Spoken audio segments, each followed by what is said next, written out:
Hey everyone, I'm Mia. I'm your typical 28-year-old city girl, living the dream in Chicago with a cozy marketing job. Life was sweet, or so I thought. Then my grandpa passed away, and everything changed. Growing up, I spent every summer on grandpa's farm in rural Illinois. Those were some of the best days, running through cornfields, chasing chickens, and sneaking extra slices of grandma's apple pie. Grandpa would always wink at me, saying, "Our little secret, Maya Bear." But there was tension too. My Uncle Henry, Aunt Deborah, and cousins Tom and Sandra lived nearby, and whenever they visited, the mood shifted. Grandpa would get quiet, and I'd overhear hushed arguments like, "Henry, you can't keep asking for advances on your inheritance. It's my birthright, Dad. You owe me." At the time, I didn't understand. Now? Oh, I get it. Last week, we were all packed into a stuffy lawyer's office for Grandpa's will reading. I was trying to hold back tears, missing him something fierce. Then, the lawyer announced, "To my granddaughter Maya, I leave my entire farm and all its assets." You could have heard a pin drop. Then all hell broke loose. "This is ridiculous." Uncle Henry shot up, face red as a tomato. "Dad promised me that farm." Aunt Deborah screeched like a barn owl. "She doesn't know the first thing about farming. She'll ruin it." Tom and Sandra glared at me like I'd robbed them. Real family love, right? I was in shock. A whole farm? Me? A city girl who can barely keep a houseplant alive. But then, a strange excitement bubbled up inside me. Grandpa believed in me. He trusted me with his legacy. "I'll do it," I heard myself say. "I'll run the farm." Uncle Henry laughed, a nasty, mocking sound. "You, little Miss Manicure, you won't last a week." My hands shook, but I held his gaze. "Watch me." As we left, I heard Tom muttering to Sandra, "Dad'll fix this. No way we're letting her take what's ours." I should have been scared, but instead, I felt fired up. Grandpa saw something in me, and I was going to prove him right. Driving back to Chicago, my mind was spinning. How do you even start running a farm? What about my job, my life? But I remembered Grandpa's words from my last visit. "Maya, sometimes life throws you a curveball. You just gotta grab that bat and swing." Well, Grandpa, here goes nothing. Packing up my life felt like jumping off a cliff without a parachute. But no guts, no glory, right? I walked into my boss's office, took a deep breath, and dropped the bomb.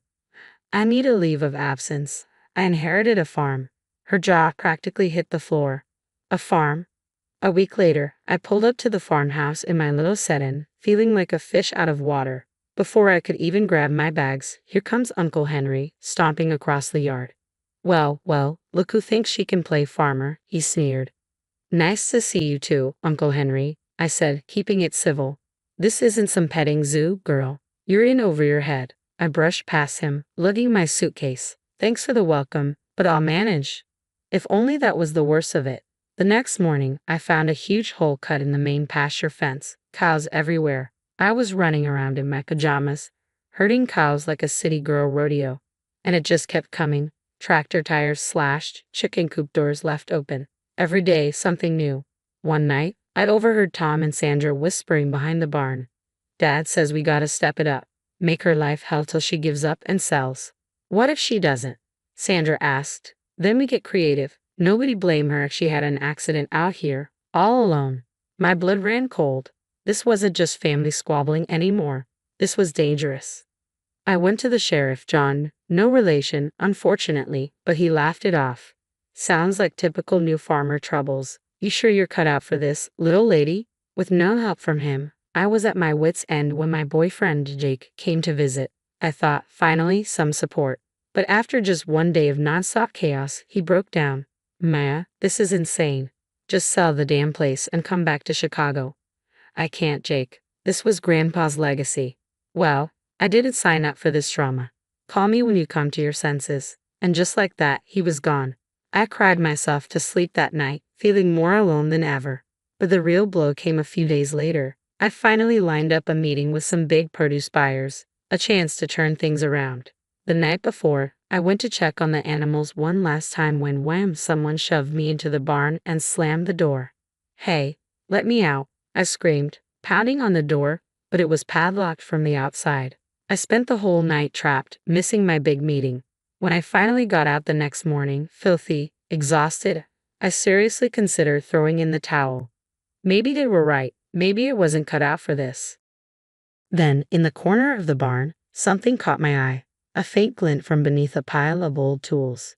Curiosity took over, and I went to check it out. What I found changed everything. After that awful night trapped in the barn, I was done. Finished. I stumped into the house, grabbed my suitcase, and started shoving in clothes. They win, I muttered, wiping away angry tears. I can't do this anymore.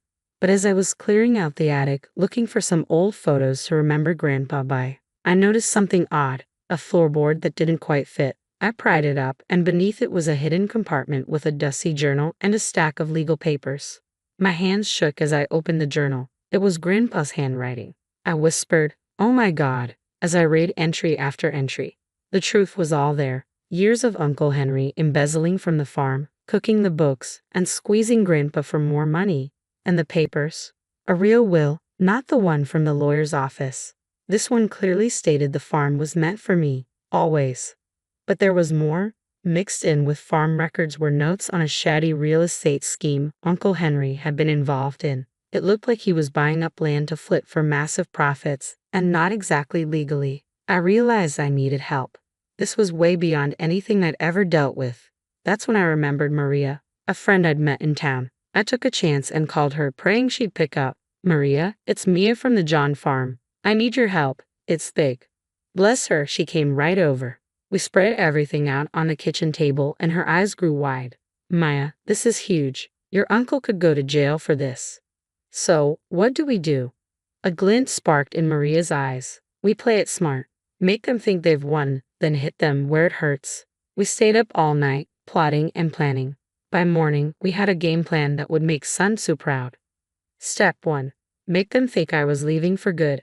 I waited until I knew Uncle Henry would be watching, then started loading up my car, putting on my best defeated face. Right on cue, he swaggered over. "Finally saw sense, huh? Knew you couldn't hack it." I forced myself to look defeated.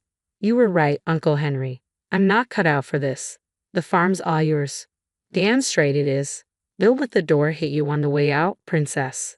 It took everything I had not to slap the smug look off his face. Instead, I got in my car and drove off, watching his little victory dance in my rearview mirror. Little did he know, I was just heading to Maria's to lay low. For the next 2 weeks, Maria and I worked nonstop. We dug deeper into Uncle Henry's shady dealings, following every lead like unraveling the world's most corrupt sweater.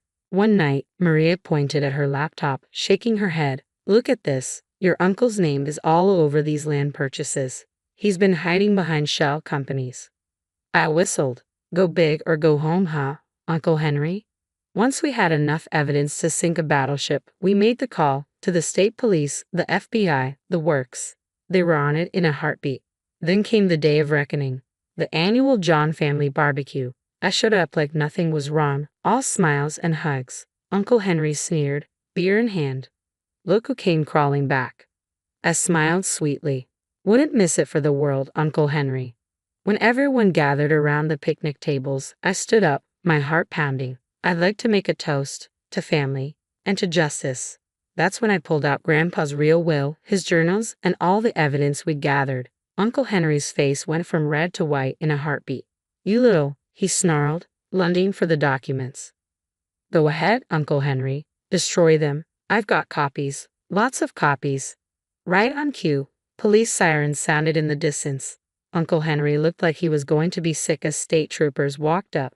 "Henry John," one of them said, "you're under arrest for fraud, embezzlement, and conspiracy." The backyard was chaos. Aunt Deborah screeching, Tom and Sandra trying to run. Spoiler alert, they didn't get far. And even the crooked sheriff sputtering excuses as he got cuffed. After the dust settled, I rolled up my sleeves and got to work. I hired pros who knew farming inside and out, then put my marketing skills to use, rebranding the whole operation as John Family Farms, where tradition meets innovation. Fast forward a year, and we were the talk of the state. Organic produce, farm-to-table events, the works. Tom and Sandra tried crawling back, all apologies and newfound family loyalty. I shut that down real quick, and here I am tonight, hosting our first big farm-to-table dinner. Fairy lights are strung up in the old barn, and long tables are piled high with food we grew ourselves. As I stand up to welcome everyone, I catch a glimpse of Grandpa's old photo on the wall, that familiar mischievous smile of his beaming back at me. I could almost hear his voice. "Atta girl, Maya bear, you showed him what you're made of." Raising my glass, I grin from ear to ear. To new beginnings, and to those who believed in us. Cheers, everyone. Glasses clink, laughter flows, and I know, deep down, this is exactly where I'm meant to be. Uncle Henry and his crew? They're yesterday's news. This farm and we're the future, and let me tell you, it's looking mighty bright from where I'm standing. Now, I've got a question for you. If you were in Maya's shoes, would you have given Tom and Sandra a second chance? Or do you think Maya made the right call by cutting them out completely? Family can be complicated, and sometimes the lines between loyalty and self-preservation get blurry. What would you have done? Drop your thoughts in the comments below. And thanks for watching this video.